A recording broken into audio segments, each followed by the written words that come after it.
ജോലി ചെയ്യുന്ന ഏതൊരു പ്രവാസിയും ഏതൊരു നിമിഷവും നേരിടാൻ സാധ്യതയുള്ള ഏറ്റവും വലിയ ആശങ്കകളിലൊന്നാണ് അപ്രതീക്ഷിതമായി ജോലി നഷ്ടപ്പെടുക എന്നത്.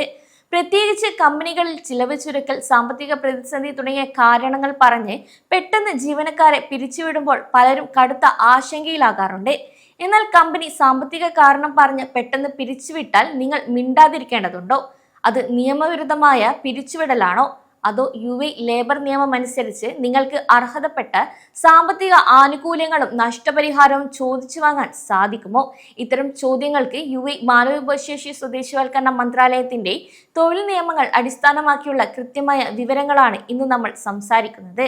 പലപ്പോഴും പ്രവാസികൾ ചോദിക്കുന്ന പ്രധാനപ്പെട്ട സംശയമാണ്, കമ്പനി ലാഭം കുറഞ്ഞു എന്ന് പറഞ്ഞോ അല്ലെങ്കിൽ കോസ്റ്റ് കട്ടിംഗ് എന്ന് പറഞ്ഞോ ജോലിയിൽ നിന്നും ഒഴിവാക്കുന്നത് നിയമവിരുദ്ധമായ പിരിച്ചുവിടൽ ആണോ എന്ന്.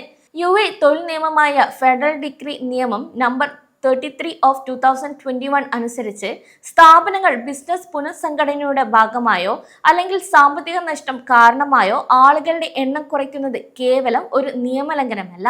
അതായത് ബിസിനസ് നിലനിർത്താൻ കമ്പനിക്ക് ജീവനക്കാരെ ഒഴിവാക്കാനുള്ള അധികാരമുണ്ട്. എന്നാൽ അതൊരു ആർബിട്രറി ടെർമിനേഷൻ ആകണമെങ്കിൽ ആ ഒരു ജീവനക്കാരൻ കമ്പനിക്കെതിരെ ലേബർ മന്ത്രാലയത്തിൽ ഔദ്യോഗികമായി പരാതി നൽകിയതിനോ അല്ലെങ്കിൽ കേസ് കൊടുത്തതിനോ ഉള്ള പ്രതികാര നടപടിയായി പിരിച്ചുവിട്ടതായി തെളിയിക്കേണ്ടതുണ്ട്.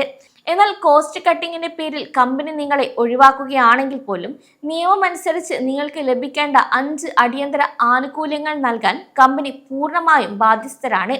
ഈ ഒരു 5 ആനുകൂല്യങ്ങൾ നൽകാതെ നിങ്ങളെ പിരിച്ചുവിടാൻ കമ്പനിക്കോ തൊഴിലുടമയ്ക്കോ യാതൊരു അവകാശവുമില്ല.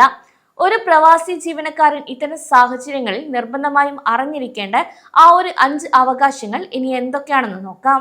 ഒന്നാമതായി നോട്ടീസ് പീരീഡും അതിന്റെ ശമ്പളവുമാണ്. നിങ്ങളുടെ ലേബർ കോൺട്രാക്റ്റിൽ വ്യക്തമാക്കിയിട്ടുള്ള നോട്ടീസ് കാലയളവ്, അതായത് സാധാരണയായി 30 ദിവസം മുതൽ 90 ദിവസം വരെയുള്ള നോട്ടീസ് പീരീഡ് കമ്പനി നിങ്ങൾക്ക് നൽകിയിരിക്കണം. ഈ ഒരു നോട്ടീസ് പീരീഡിൽ നിങ്ങൾക്ക് ജോലി ചെയ്താലും ഇല്ലെങ്കിലും അത്രയും ദിവസത്തെ മുഴുവൻ ശമ്പളവും നിങ്ങൾക്ക് ലഭിക്കാൻ അർഹതയുണ്ട്. ഇനി നോട്ടീസ് നൽകാതെ പെട്ടെന്ന് ഒരു ദിവസം കമ്പനി നിങ്ങളോട് ഇറങ്ങിപ്പോകാൻ പറയുകയാണെങ്കിൽ ആ നോട്ടീസ് പീരീഡ് കാലയളവിലെ മുഴുവൻ ശമ്പളവും കമ്പനി നിങ്ങൾക്ക് മുൻകൂറായി നൽകേണ്ടതുണ്ട്. രണ്ടാമതായി എൻഡ് ഓഫ് സർവീസ് ഗ്രാറ്റുവിറ്റിയാണ്. ഒരു സ്ഥാപനത്തിൽ നിന്ന് 1 വർഷത്തിൽ കൂടുതൽ തുടർച്ചയായി ജോലി ചെയ്ത ഏതൊരു ജീവനക്കാരനും ലേബർ കോൺട്രാക്ട് പ്രകാരമുള്ള ഗ്രാറ്റുവിറ്റി തുകയ്ക്ക് അർഹതയുണ്ട്. അൺലിമിറ്റഡ് അല്ലെങ്കിൽ ലിമിറ്റഡ് കോൺട്രാക്റ്റുകളിൽ നിങ്ങൾ എത്ര വർഷം ജോലി ചെയ്തു എന്ന് കണക്കാക്കിയാണ് അടിസ്ഥാന ശമ്പളത്തിന്മേൽ ഗ്രാറ്റുവിറ്റി തുക നിശ്ചയിക്കുന്നത്. കോസ്റ്റ് കട്ടിങ്ങിന്റെ പേരിൽ ഗ്രാറ്റുവിറ്റി തുകയിൽ കുറവ് വരുത്താനോ അത് നൽകാതിരിക്കാനോ കമ്പനിക്ക് നിയമപരമായി സാധിക്കില്ല. മൂന്നാമതായി പറയുന്നത്, ഉപയോഗിക്കാത്ത വാർഷിക അവധിയുടെ പണം നിങ്ങൾക്ക് അർഹതപ്പെട്ട വാർഷിക അവധികൾ എടുക്കാതെ ജോലി ചെയ്തിട്ടുണ്ടെങ്കിൽ ആ അവധി ദിവസങ്ങളിലെ അടിസ്ഥാന ശമ്പളം ഫൈനൽ സെറ്റിൽമെന്റിൽ കമ്പനി കൂട്ടിച്ചേർത്ത് നൽകേണ്ടതുണ്ട് എന്നാണ്. നാലാമതായിട്ടുള്ളത് പുതിയ ജോലി തിരയാനുള്ള പ്രത്യേക അവധിയാണ്. ഈ നിയമം പല പ്രവാസികൾക്കും അറിയില്ല എന്നതാണ് സത്യം.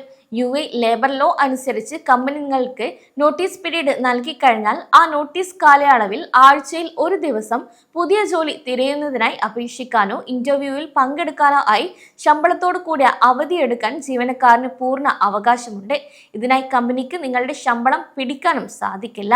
അഞ്ചാമതായി പറയുന്നത്, നാട്ടിലേക്ക് മടങ്ങാനുള്ള വിമാന ടിക്കറ്റ് ടെർമിനേഷന് ശേഷം നിങ്ങൾ യിൽ പുതിയൊരു ജോലി കണ്ടെത്തുകയോ മറ്റൊരു കമ്പനിയുടെ വിസയിലേക്ക് മാറുകയോ ചെയ്യുന്നില്ലെങ്കിൽ നിങ്ങളുടെ സ്വന്തം നാട്ടിലേക്ക് മടങ്ങാനുള്ള വിമാന ടിക്കറ്റ് ചിലവ് നിലവിലെ തൊഴിലുടമ വഹിക്കേണ്ടതുണ്ട്.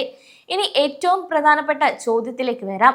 അതായത് കമ്പനി ഈ ഒരു ആനുകൂല്യങ്ങൾ നൽകാതിരിക്കുകയോ അല്ലെങ്കിൽ നിങ്ങളെ മാനസികമായി പീഡിപ്പിച്ച് നിർബന്ധിച്ച് രാജിവെക്കാൻ ശ്രമിക്കുകയോ ചെയ്താൽ നിങ്ങൾ എന്താണ് ചെയ്യേണ്ടത്? യാതൊരു കാരണവശാലും മാനേജ്മെന്റിന്റെ വാക്കാലുള്ള വാഗ്ദാനങ്ങൾ വിശ്വസിച്ച് ഫൈനൽ സെറ്റിൽമെന്റ് പേപ്പറിൽ നിങ്ങളുടെ പണം മുഴുവൻ ലഭിച്ചു എന്ന് രേഖപ്പെടുത്തി ഒപ്പിട്ട് നൽകരുത്. ഫൈനൽ സെറ്റിൽമെന്റ് പേപ്പറിൽ ഒപ്പിട്ടാൽ പിന്നീട് നിയമപരമായി പോരാടുന്നത് പ്രയാസമായിരിക്കും. കമ്പനി അന്യായമായി പെരുമാറുകയാണെങ്കിലും ഉടൻ തന്നെ മാനവവിഭവശേഷി മന്ത്രാലയത്തിന്റെ 8084 എന്ന ടോൾ ഫ്രീ നമ്പറിലോ അല്ലെങ്കിൽ അവരുടെ സ്മാർട്ട് ആപ്പ് വഴിയോ ലേബർ പരാതി നിങ്ങൾക്ക് രജിസ്റ്റർ ചെയ്യാം. കൂടാതെ ലേബർ മന്ത്രാലയം ഇരു കൂട്ടരെയും വിളിപ്പിച്ച് ചർച്ച നടത്തുകയും ജീവനക്കാരന് അർഹതപ്പെട്ട മുഴുവൻ സാമ്പത്തിക അവകാശങ്ങളും വാങ്ങി നൽകുകയും ചെയ്യും. നിങ്ങളുടെ ലേബർ കോൺട്രാക്ട് കൃത്യമായി വായിച്ച് മനസ്സിലാക്കുക എന്നതാണ് ഇവിടെ ഏറ്റവും പ്രധാനമായി ചെയ്യേണ്ടത്. കൂടാതെ ഇത് ഏതൊരു പ്രവാസിയുടെയും കടമ കൂടിയാണ്. തൊഴിൽ സുരക്ഷയും ലേബർ നിയമങ്ങളും അറിഞ്ഞിരിക്കുന്നത് ഗൾഫിൽ സുരക്ഷിതമായി ജീവിക്കാൻ എന്നും നിങ്ങളെ സഹായിക്കുകയും ചെയ്യും.